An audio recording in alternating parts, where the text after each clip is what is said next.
दक्षिण के दरवाजे के तौर पर कर्नाटक का चुनाव भारतीय जनता पार्टी के लिए आर पार की जंग है और वैसे भी ये पार्टी युद्ध की तरह हर चुनाव को लड़ती है। हमारे साथ खास मेहमान बीजेपी के अध्यक्ष जेपी नड्डा जी आज तक पर जुड़ रहे हैं। सर बहुत स्वागत है आपका। नमस्कार।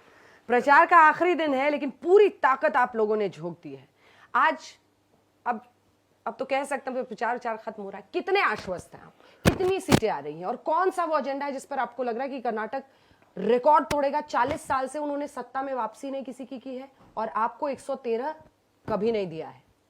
कैसे ब्रेक होगा ये रिकॉर्ड? देखिए, सबसे पहली बात तो यह है अंजना जी कि जो मैं घूमा हूं कर्नाटक और जो मैंने देखा है, लोगों में एक उत्साह है, एक उमंग है और प्रधानमंत्री मोदी जी को आशीर्वाद देने के लिए सबसे टॉप एजेंडा जो लोग वोटर मानता है वो ये है कि जिस तरीके से प्रधानमंत्री जी ने कर्नाटक के विकास में अपना योगदान किया है उसके प्रति एक उमंग भी है, उत्साह भी है और डबल इंजन की सरकार ने उसको धरती पर उतारने में पूरी कोई कसर नहीं छोड़ी है। इन दोनों बातों को ध्यान में रखते हुए इस समय हम ये बड़े स्पष्ट शब्दों में कह सकते हैं कि मैं बहुत आश्वस्त भी हूं और मैं उत्साह देख करके मुझे लगता है कि इस बार के नतीजे अचंभित करने वाले। फुल मेजॉरिटी अपने भारतीय जनता पार्टी के दम पर हम लाने वाले हैं और बड़े स्पष्ट शब्दों में मुझे दिख रहा है, एक उत्साह दिख रहा है और लोगों ने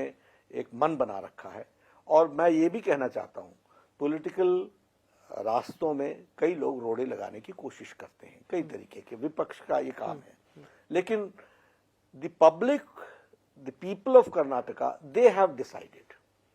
जमीनी स्तर पर उन्होंने एक तरफा फैसला कर लिया। मैंने इतने रोड शोज देखे जिसमें मैंने पार्टिसिपेट किया, मैं हर एरिया में गया हूं, जिस तरीके का उत्साह एक आम कॉमन मैन। आपने अपने बलबूते सर कितनी रैलियां की हैं, रोड शोज किए हैं? 40 या उससे ऊपर की? इतनी इसके लगभग 40 के आसपास। सारा करिश्मा दिल्ली का हर राज्य में पहुंचता है। इस पर मैं बाद में आऊंगी सर, लेकिन संकट अगर नहीं है तो संकट मोचक को क्यों इतना याद कर रहे हैं? जय बजरंग बली का सहारा क्यों लेना पड़ रहा है? देखिए, सबसे पहली बात अंजना जी, हम बजरंग बली को लेके नहीं आए। कौन लेके आया? कांग्रेस पार्टी लेकर के आई। तुष्टीकरण की राजनीति कौन करता है? कांग्रेस पार्टी करती है। डिवाइड एंड रूल, ये बेसिक प्रिंसिपल किसका है? कांग्रेस पार्टी का है। उन्होंने बजरंग दल को बैन करने की बात कही, बजरंग बली को तो वो लेकर के आए। अब जब लेकर के आते हैं तो आपको मालूम है कि जब आप वोट बैंक पॉलिटिक्स करते हैं तो कुछ लोग दूसरे तरफ भी खड़े होते हैं और उनके प्रति भी उनकी जागरूकता बढ़ती है। तो ये इस तरीके से हुआ है। तो आप कह रहे हैं हिंदू वोट्स को कंसोलिडेट करने के लिए आप ये इस्तेमाल कर रहे हैं? हम नहीं कर रहे हैं। हम तो ये कह रहे हैं कि जो राइटसनेस है उसके साथ हम खड़े रहते हैं, जो सच्चाई है उसके साथ हम खड़े रहते हैं और उसको आवाज देना ये हमारी जिम्मेवारी होती है। हम सबका साथ, सबका विकास, सबका विश्वास, सबका प्रयास, इस मूल मंत्र को मोदी जी के नेतृत्व में लेकर के चल रहे हैं। आप बीजेपी के अध्यक्ष हैं, क्या भारतीय जनता पार्टी को मुसलमानों का वोट नहीं चाहिए? ईश्वरप्पन साहब आपके नेता है सर, उन्होंने कहा है। मैं ये सवाल इसलिए पूछ रही हूँ क्योंकि चुनाव के एंड पहले आप लोग कहते हैं कि 4% मुस्लिम आरक्षण को खत्म कर देंगे। चुनाव के पहले क्यों, जिस पर कोर्ट ने भी अभी? देखिए, सबसे पहली बात यह है कि ईश्वरप्पा जी ने जब कहा था तो आपके ही चैनल पर आकर के मैंने कहा था कि BJP does not subscribe it. हमने बड़े स्पष्ट शब्दों में कहा था and we are very clear of it. हमारी पार्टी में हर तरीके के विचार रखने वाले कुछ लोग होते हैं, उनकी दिन प्रतिदिन चिंता करना और उनको सही रास्ते पर रखना ये मेरी जिम्मेवारी होती है, which I have done and I always do it. और ये एक राष्ट्रीय अध्यक्ष के रूप में हमारी जिम्मेवारी है। सबका साथ, सबका विकास, सबका विश्वास, सबका प्रयास लेटर और स्पिरिट में होना चाहिए। अब जहां तक आपने बात की मुस्लिम के रिजर्वेशंस को के विषय को लेकर के, इसमें कोई दो राय नहीं है कि यह एक अनकॉन्स्टिट्यूशनल व्यवस्था थी और अनकॉन्स्टिट्यूशनल व्यवस्था को जाना ही था। संविधान के दायरे में article 44 of the directive principles of state policy बड़े स्पष्ट शब्दों में पार्ट 4 कहता है कि रिलीजियस आधार पर रिजर्वेशन नहीं होगा। अब ये चल रहा था, जब हमने रिजर्वेशन को रीडिफाइन किया तो उसमें ये बात सामने आनी थी। तो जब हमने एससी का बढ़ाया, जब हमने एसटी का बढ़ाया, जब हमने लिंगायत का बढ़ाया, जब हमने वोकालिंगा का बढ़ाया, जब हमने इंटरनल रिजर्वेशन को देखा, तो इन सारी चीजों में इसका जाना स्वाभाविक था। तो ये हुआ है और ये भारत के संविधान के दायरे में हुआ है। संविधान को लेटर और स्पिरिट में इंप्लीमेंट करने के लिए हुआ है। ये तुष्टीकरण की राजनीति नहीं है, ये उनकी तुष्टीकरण की राजनीति। हम देश धर्म को मान करके चलते हैं और देश धर्म की आवश्यकता थी कि हम सबको साथ रखें, justice to all, appeasement to none. Ram Mandir, अनुच्छेद 370 का हटाना और यूनिफॉर्म सिविल कोड आपका कोर एजेंडा बीजेपी का है सर। तो आपने उत्तराखंड में, गुजरात में, यूपी में 3 जगहों पर कमेटी बनाई है, मैनिफेस्टो में डाला है। आपने मैनिफेस्टो में कर्नाटक में भी यूसीसी डाला है। क्या 2024 में बीजेपी के मैनिफेस्टो में यूनिफॉर्म सिविल कोड होगा? देखिए, लोकसभा चुनाव सबसे पहली बात तो होती है कि जब भी हम किसी चुनाव में जाते हैं तो हम क्या करना चाहते हैं उसको हम एक्सप्रेस भी करते हैं और एम्पलीफाई भी करते हैं। जहां जहां चुनाव हुए, एजेंडा पर लोगों ने जाना है, उस एजेंडा में हमारा यूनिफॉर्म सिविल कोड है और यूनिफॉर्म सिविल कोड के प्रति हम समर्पित हैं। अब हम और इसको हमने आगे बढ़ाने का काम किया है, तो यहां पर भी किया है।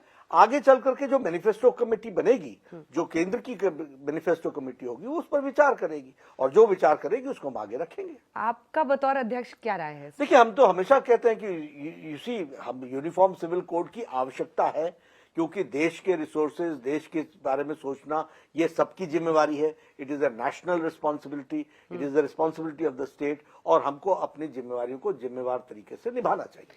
सोनिया गांधी जी के बयान पर आते हैं, क्योंकि बीजेपी उनके बयान पर आक्रामक है, जो कि दरअसल कांग्रेस के एक ट्वीट से शुरू हुआ। अब वो डिनाई कर रहे हैं कि बोला है नहीं बोला है, लेकिन उसमें उन्होंने सॉवरेनिटी के कर्नाटक की बात की। अगर ये सॉवरेनिटी का इशू यहां पर उठ रहा है तो बीजेपी इस पर आक्रामक हो रही है, इसके पीछे क्या वजह है? कोई वजह नहीं है। भारत के संविधान के प्रति हम समर्पित लोग हैं। जब संविधान की धाराओं से बाहर जाता हुआ कोई भी बड़ा से बड़ा व्यक्ति हो, however tall one may be, one has to remain within the ambit of the Constitution of India. Bharat के संविधान के अंतर्गत रहना उसकी नैतिक जिम्मेवारी है और जब कोई व्यक्ति इससे बाहर जाता है उसको एक्सपोज करना हमारी जिम्मेवारी है। मैं आपके चैनल का उपयोग करता हुआ मैंने, अंजना जी, आपको कहा कि राहुल गांधी जेएनयू चले गए टुकड़े टुकड़े गैंग को समर्थन करने के लिए। ये भारत जोड़ो यात्रा पर निकले, हमारे जवाब ही नहीं दिया है उन्होंने। भारत जोड़ो यात्रा में जोड़ रहे हैं या तोड़ रहे हैं, उनके साथ चल रहे हैं। देखिए उन्होंने क्या कहा, अफजल हम शर्मिंदा हैं, तेरे कातिल जिंदा है। Who is Afzal? Who was the mastermind of parliament attack.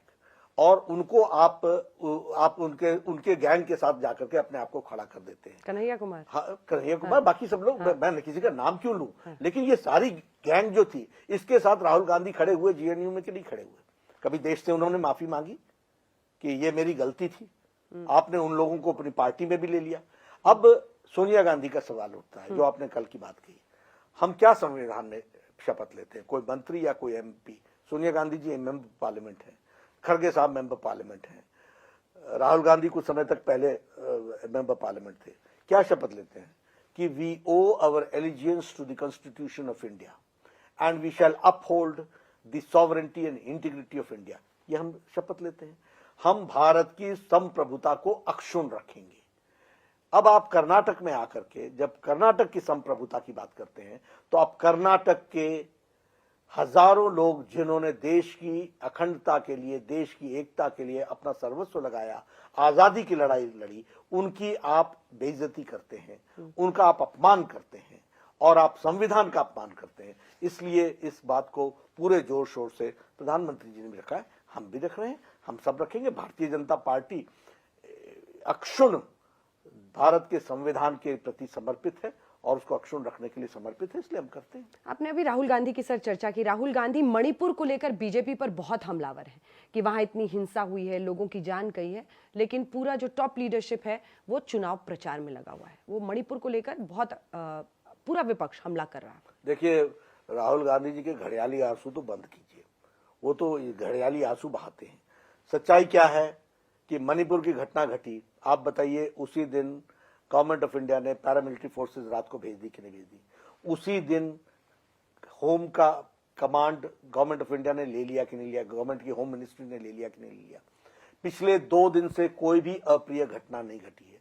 घटना कैसे घटी? हाई कोर्ट के एक ऑर्डर से 2 कम्युनिटी के बीच में एक मिसअंडरस्टैंडिंग के कारण क्लैशेस हुए, यहां से घटना शुरू हुई। 2 दिन में कोई घटना नहीं घटी है। अमित शाह जी बतौर होम मिनिस्टर उन्होंने अपना प्रोग्राम कैंसिल किया, उन्होंने सारी चीज़ों को वहाँ से मॉनिटर किया। जब सारी चीज़ें कंट्रोल में आई तो कैंपेन में आए वो, और कैंपेन में आने के बावजूद भी वो पूरी की पूरी चीज़ों को ध्यान में रखते हैं। लेकिन राहुल गांधी से मैं पूछना चाहता हूं कि आप कब से इन सब चीज़ों की चिंता कर रहे हैं? कभी आपने पूछा सिद्धारमैया से कि पीएफआई के लोगों पर से 175 केस वापस क्यों लिए तुमने? 1600 लोगों को जेल से क्यों छोड़ा तुमने? कभी पूछा इन्होंने? ये बहुत चिंता करने लग गए समाज की, जिन लोगों ने, अब देखिए Bangalore bomb blast, 17 people arrested, छोड़ दिया। Narath camp, training camp, 20 people arrested, छोड़ दिया आपने। आपने पूछा कभी सिद्धारमैया से कि ये सब चीजें तुम्हारे सरकार में चल रही थी when you were the chief minister? आखिरी सवाल सर, बिहार जहाँ के आप हैं, बिहार में आप लोग कहते हैं कि अगर कोई और जीता तो पंजाब में पटाखे, पाकिस्तान में पटाखे फूटेंगे, और यहाँ पर अब आप लोग कह रहे हैं कि अगर कांग्रेस आई तो दंगाग्रस्त हो जाएगा, गृह मंत्री जी ने कहा है। डरा के वोट होगा क्या? नहीं। और करिश्मा क्या मोदी का आप लोगों का अल्टीमेट फैक्टर है? दोनों पर आपका जवाब सर। दोनों बातों का मैं अलग अलग जवाब देता हूं। पहली बात, आपने कहा कि हम डरा करके वोट ले रहे, नहीं, हम डरा नहीं रहे, लेकिन किसी का पास्ट बताना ये हमारी जिम्मेवारी है।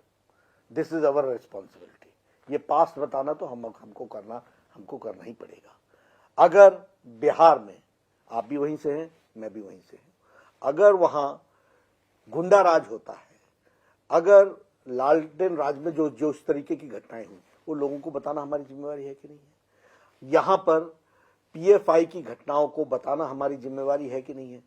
आप बोल रहे हैं दंगाग्रस्त हो जाएगा, मैंने तो आपके सामने नाम ले लिया ना, बैंगलोर बॉम्ब ब्लास्ट, हमने आपके सामने नाम ले लिया, नारथ कैंप, हम आपके सामने बता रहे हैं कि जिस तरीके से हमारे प्रवीण को, मैं नाम शायद गलत हो सकता है, लेकिन प्रवीण और हर्ष को जिस तरीके से उनका मर्डर हुआ और ब्रॉड डे लाइट में मर्डर हुआ, इन सब चीजों में उस समय सिद्धारमैया की सरकार थी, क्या किया उन्होंने?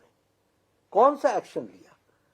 ये इतनी घटनाएं घट रही हैं, आपका एमएलए आपको छोड़ करके चला गया, और जिस तरीके की घटना यहां पर घटी आपके सामने है, तो ये बताता है कि आपका अतीत क्या रहा है, जो दंगों को हमेशा प्रोत्साहित करता रहा है।